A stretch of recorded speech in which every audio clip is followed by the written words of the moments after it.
کیونکہ علم برائے علم نہیں ہے، علم برائے عمل ہے، علم برائے عمل ہے۔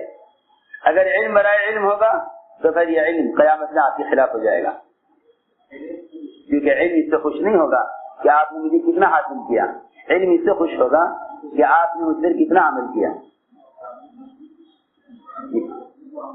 اس نے فرمایا حجت اللہ کا علیہ کا کہ قرآن یہ تیرے خلاف ہوگا، جی ہاں، جن کے قرآن خلاف ہوگا ان کے پاس بھی قرآن کا علم ہوگا، اور قرآن جن کو جنت میں اعلیٰ درجے پہنچائے گا ان کے پاس بھی قرآن کا علم ہوگا، قرآن کا علم دونوں کے پاس ہوگا، جہنم میں جانے والے کے پاس بھی اور جنت میں جانے والے کے پاس بھی۔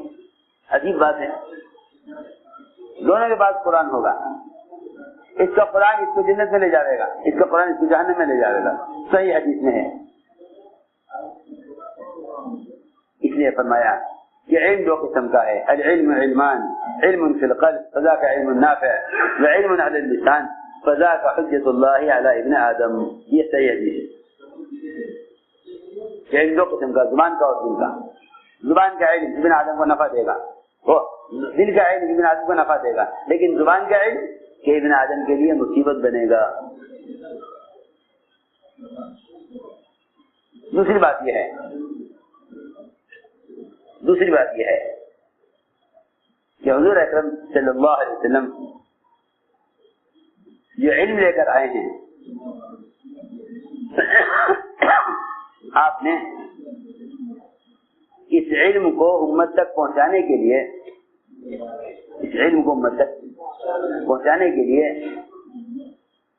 علماء کو نقل و حرکت پر ڈالا تھا،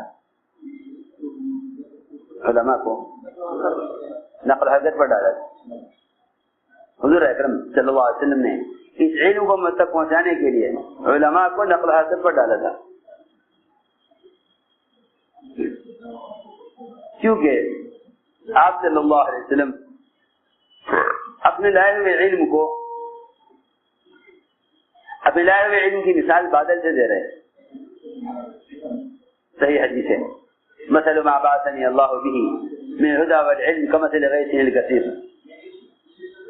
یہ حدیث ہے، بڑی عجیب روایت ہے۔ اس روایت پر ہم غور کریں تو اس سے ہمیں اپنی ذمہ داری کا احساس ہوگا کہ ہماری کیا ذمہ داری ہے۔ علماء کی ذمہ داری کو بتلانے کے لیے یہ روایت آپ نے بیان فرمائی۔ دو روایتیں عرض کروں گا جس میں علماء کی ذمہ داری بتائی۔ ایک روایت میں تو آپ نے اپنے علم کی مثال بادل سے دی ہے۔ علم کی مثال سن رہے بھائی؟ علم کی مثال بادل سے دی، کس سے؟ بادل، کہ جو علم میں لے کر آیا ہوں اس کی مثال بادل کی ہے، کنویں سے مثال نہیں دی، کنویں سے مثال نہیں، اس لیے کہ کنویں میں حرکت نہیں، کنویں میں جمود اور ٹھہراؤ۔ دوسری بات یہ کنویں میں استغنا ہے کہ بھائی جسے پانی چاہیے میرے پاس آئے، کنواں پیاسے کے بعد نہیں جاتا ہے، کنواں پیاسے کے بعد نہیں جاتا، پیاسا کنویں کے پاس آتا ہے۔ لیکن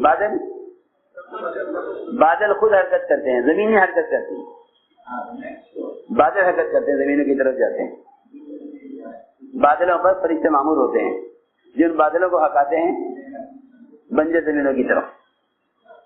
تو آپ صلی اللہ علیہ وسلم نے اپنے علم کی مثال بادل سے دی،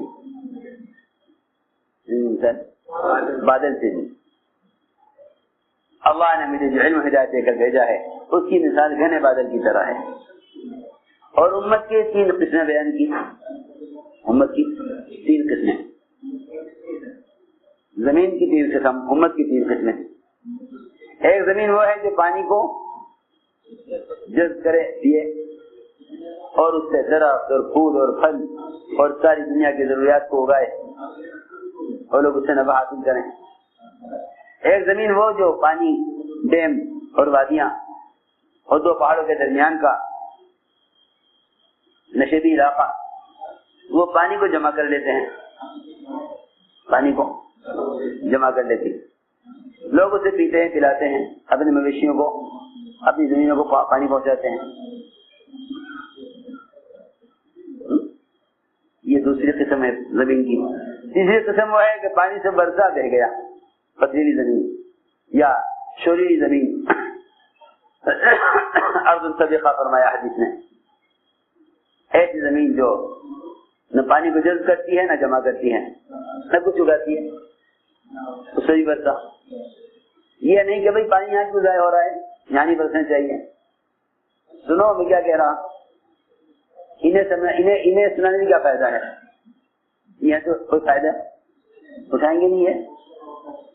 عوام تک علم کو نہ پہنچانا اس خیال سے کہ ان کے اندر استعداد نہیں ہے, یہ نبوت کا طریقہ نہیں ہے. بلکہ نبی محنت کرتے ہیں ابو طالب پر بھی, ابو ہریرہ پر بھی, ابو جہل پر بھی. ابو ہریرہ تو امام المحدثین بن گئے. ابو ہریرہ امام المحدثین بن گئے. ابو جہل اسلام نے لائے. ابو طالب پر محنت کی, وہ بھی اسلام نے لائے. ستانے والے پر بھی محنت, ستانے والے پر بھی محنت, اور ساتھ دینے والے پر بھی محنت, اور جو آدمی طلب سے لے رہا ہے اس پر بھی محنت. عجیب حدیث ہے, سب پر محنت. ابو طالب اسلام نے لائے, ابو ہریرہ محدث بن گئے,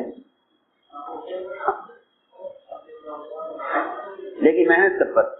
تو میں نے اس کو عرض کیا تھا کہ حضور اکرم صلی اللہ علیہ وسلم نے اپنے علم کو علم کی مثال بادل سے دی ہے کہ بادل میں حرکت ہے, اور بادل معمور ہے زمینوں کی طرف, بادل معمور ہے زمینوں کی طرف چل کے جاتا ہے. زمینیں حرکت کرتی ہیں, بادل حرکت کرتے ہیں. اصل حقیقت فلاں روایت میں ہے, جا فلاں کے باغ کو سیراب کر.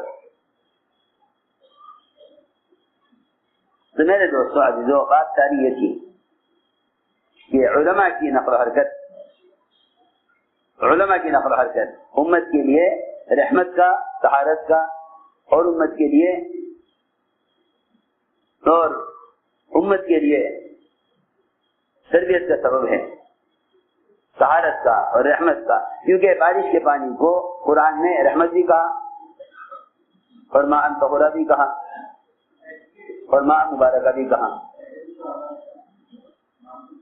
ماء مبارک, تین نام ہیں بادل کے, بارش کے قرآن میں. رحمت, طہارت, ماء طہورا, ماء مبارکہ, اور رحمت بھی فرمایا. رحمت بھی فرمایا اس کو قرآن میں بادل کے یہ نام. تو گویا امت کی علماء کی نقل و حرکت وہ امت کے لیے رحمت کا اور برکت کا اور طہارت کا سبب ہے. ماء طہورا فرمایا بارش کے پانی کو. تو میرے دوستو عزیزو, اصل علماء کی نقل و حرکت اگر علم کو لے کر ہوگی تو اس سے اہل علم پر اپنے علم کے مصارف اس طرح کھلیں گے. میری بات ذرا توجہ چاہے گی.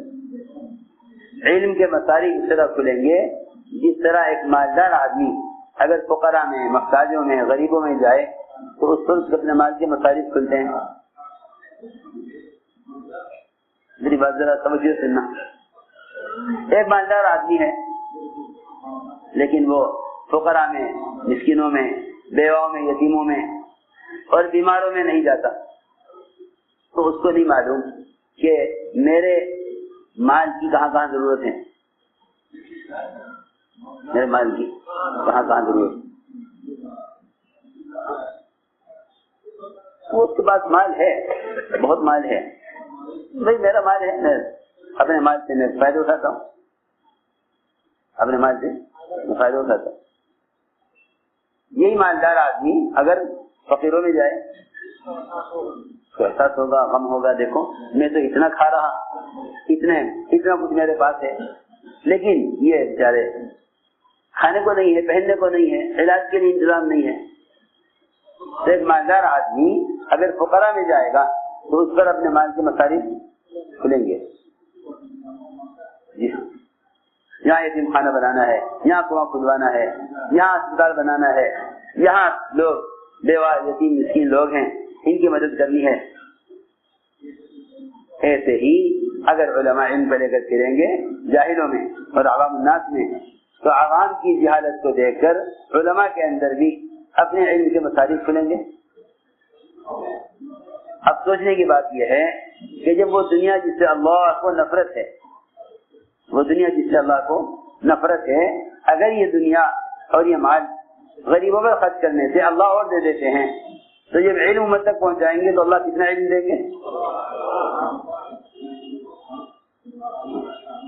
جب دنیا کے خرچ کرنے سے دنیا اور مل جاتی ہے. انفق یا بلال ولا تخش من العشی اقلالا، کہ بلال خرچ کرو، اللہ سے کمی کی کا خوف نہ کرو. جب دنیا خرچ کرنے سے اللہ دنیا دیں گے، مال خرچ کرنے سے اللہ مال زیادہ دیں گے. جس سے اللہ کو نفرت ہے مال سے، پھر جس سے اللہ کو محبوب ہے دین اور وہ علم اللہ کی ذات سے نکل کر آیا، اس علم کو میں تک پہنچائیں گے تو اللہ علم کتنا دیں گے؟ اس لیے فرمایا کہ علم سے زیادہ غنی کرنے والی کوئی چیز نہیں.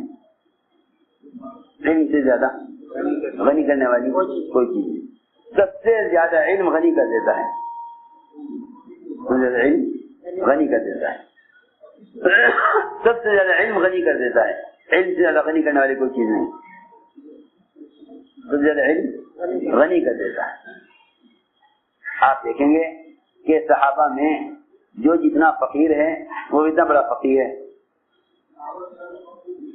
یہ نہیں کہ مال ہوگا تو علم ہوگا، بلکہ میں تو سمجھتا ہوں کہ مال نہیں ہوگا تو علم ہوگا، مال نہیں ہوگا تو علم ہوگا. سب سے بڑے بھوکے ابو ہریرہ، سب سے بڑے بھوکے. ایک آیت جانتے تھے کہ قرآن میں اس طرح ہے، لیکن ایک آدمی سے جاننے والے بھی پوچھتے تھے، باتیں کرتے کرتے جاتے تھے، مجھے آیت سکھلا دے، مجھے آیت سکھلا دے. فرماتے مجھے آیت معلوم ہوتی تھی، لیکن میں اس آیت کو جاننے والے سے پوچھتا تھا تاکہ مجھے ساتھ لے جا کر کھانا کھلا دے. سب سے بڑے محدث، سب سے بڑے فقیر، سب سے بڑے محدث اور سب سے بڑے فقیر. جی ہاں، کھانے کے لیے کچھ نہیں ہے، کھانے کے لیے کچھ نہیں، لیکن سب سے بڑے فقیر، سب سے بڑے محدث. اللہ کی شان، اللہ نے اس فقر کے بعد ایسا مال دیا، ایسا مال دیا. روایت میں ہے ان کے پاس چند کھجوریں تھی، بس چند کھجوریں، ایک مٹھی کھجور. ایک مٹھی میں کھجوریں کتنی آ جائیں گی؟ 8 10 12 15، ایک مٹھی. فرمایا ابو ہریرہ یہ کھجور اٹھا کے رکھ لو، یہ بھوک لگا کر اس میں سے کھا لیا کرو. بھوک لگے کھا لیا. اب جب بھوک لگے اس میں سے کھا لیں، جب تو مہمان آئے تو کھلا دیں. کتنی؟ 15 کھجوریں. فرماتے ہیں میں نے وہ 15 کھجوریں آپ کے زمانے میں کھائیں، پھر آپ کی وفات ہو گئی. پھر ابو بکر کے زمانے میں کھائیں، پھر ان کی وفات ہو گئی. پھر عمر کے زمانے میں کھائیں، پھر ان کی وفات ہو گئی. پھر عثمان کے زمانے میں کھائی، پھر ان کی وفات ہو گئی. میرا کھجور کا تھیلا ختم نہیں ہوا. 15 کھجوروں میں سے، یہ 17 کھجوروں میں سے کتنے زمانہ کھایا؟ 4 زمانہ. فرماتے ہیں میں نے اس 4 زمانے میں ان کھجوروں میں سے 1050 من کھجوریں کھائیں. 1050 من. کوئی باپ ان کی کھجور دے گا؟ اس لیے میں نے کہا کہ علم سے زیادہ غنی کرنے والا کچھ، علم غنی کر دے گا. تو میں عرض کر رہا تھا کہ حضور اکرم صلی اللہ علیہ وسلم نے علماء صحابہ کو حرکت پر ڈالا تھا تاکہ علم ان کی ذات تک محدود نہ رہے بلکہ امت تک علم پہنچے، امت تک علم پہنچے۔ ایک روایت میں تو یہاں تک فرمایا کہ یا تو علماء جاہلوں کو دین سکھلائیں ورنہ میں علماء کو دنیا میں سزا دوں گا۔ صحیح حدیث، بات پہنچی علماء تک کہ ہمارے بارے میں آپ نے یہ فرمایا۔ وہ سارے علماء آپ کے پاس آئے، آقا کہا آپ نے یہ کہا ہے ہمارے بارے میں کہ یہ تو علماء جاہلوں کو دین سکھلائیں ورنہ علماء کو دنیا میں سزا دوں گا؟ فرمایا ہاں میں نے کہا، پھر کہتا ہوں کہ علماء جاہلوں کو دین سکھلائیں